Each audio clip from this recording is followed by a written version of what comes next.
I want to talk about the details here because in just a matter of days, August 7th, we're going to be getting some very important information that will be released that I just want to point out for you because this is looking, I'm going to use the word suspicious, but we'll explain that a little bit more here in just a minute. Now, super fast, if you recently turned 65 over the last few months, if you will be turning 65 or retiring over the next handful of months here, make sure to get free help with your Medicare. Phone number right here on the screen for you. This is for Chapter Medicare. They've already helped thousands of you in this community save millions of dollars in the last year and a half. Phone number's right here. Write it down, take a picture, take a screenshot, 844-731-4987. Take advantage of that. Let them help you. A trusted advisor will jump on the phone with you. They'll answer your questions, look through 20,000+ plans that they have access to, and they will help you with everything Medicare related right there, totally for free, which, by the way, even if you recently didn't turn 65, or if you're not turning 65 or retiring in the next handful of months,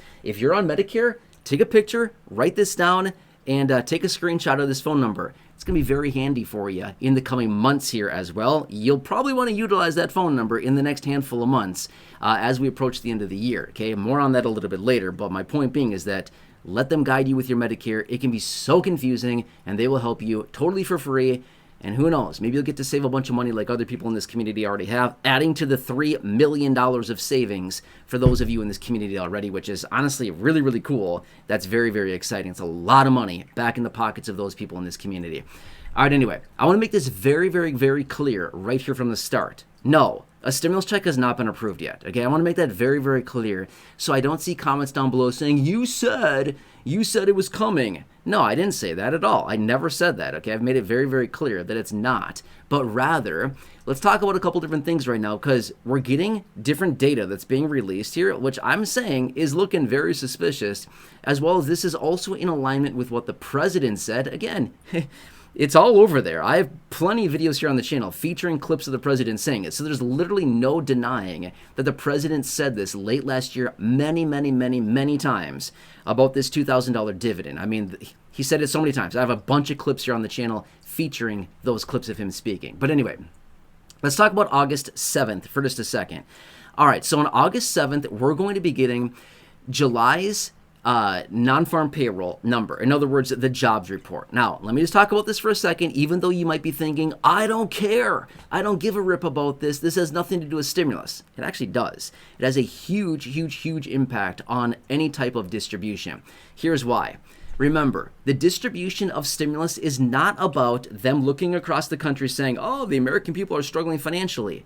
They don't care about that. They don't care about that at all. If they would have cared, they would have done something a long time ago because people have been struggling for years. They don't care. It's all about the economy. That's all it's ever about, is when the economy gets into a pickle, when the economy is struggling, that is when they infuse hundreds of billions or trillions of dollars worth of stimulus to basically reinflate or revitalize the economy. That's all it's ever about. However, one of the main factors that is used to determine the overall health and basically the strength of the economy is the unemployment numbers, the jobs numbers, the labor participation numbers. These are what they look at. Now, on August 7th, which is Friday, we're going to be getting this number for the month of July. Okay, now here's the deal.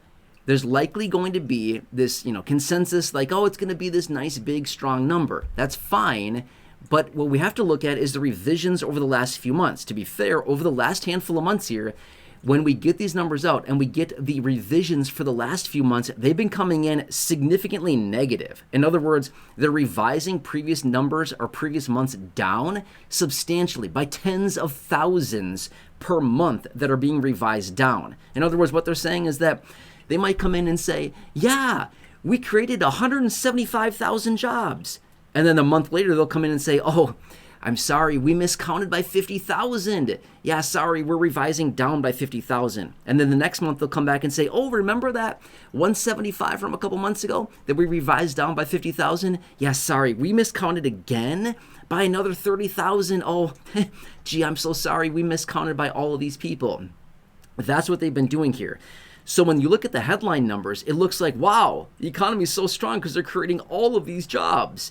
but really it's very, very, very misleading because you look at the revisions, which like nobody talks about, but the revisions are buried within the report, and then you can see, oh, actually it's not that great because people are dropping out of the workforce. In other words, they're not being counted as unemployed anymore because they're not looking according to the definition.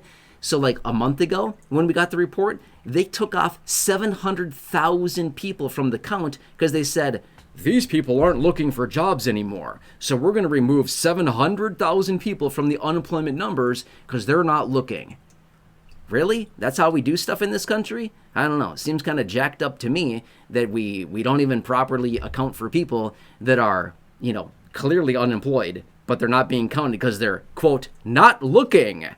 Dude, I'm not looking either because I'm blind, so I'm never looking, right? Seriously. What a freaking joke.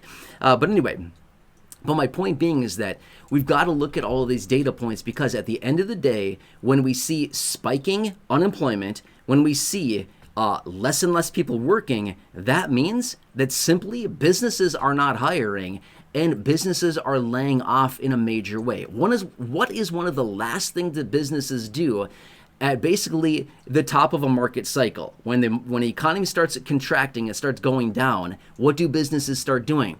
They start looking around saying, this is getting bad. This is getting bad real fast. We're going down, guys. And what they do is start laying off all kinds of people, tens, hundreds, thousands, tens of thousands of people. They start laying off because that's kind of the last resort that they have to maintain, to keep the doors open and the lights on. They have to release people, as in lay people off. And then we start seeing those people hitting the unemployment line and showing up in the unemployment numbers. That's my point, is that when we see this happen, this is basically the precursor for a major economic recession and downturn, which is what we've been seeing over the last several months, which is less and less people that are being employed, more and more people that are being unemployed, which are not accurately being counted in the unemployment numbers because they keep, removing people. But point being is that we're seeing the weakness in the overall economy. Anyway, that was a way longer explanation than I wanted, but either way, that's just what happened. All right, so anyway, point being is this. We will get another major economic downturn. There's a lot of people out there that say, oh no, this economy will never go down. We will never see another recession. Nothing like that whatsoever. They won't allow it. It doesn't matter what they allow or they don't. It's what's going to happen. We will get another major bust at some point. It's not a matter of, will we ever get it? Oh yes, we will absolutely get it. And when we do, they're going to print more money than we've ever seen in the history of this country. Remember, back in 2020, they printed $6 trillion.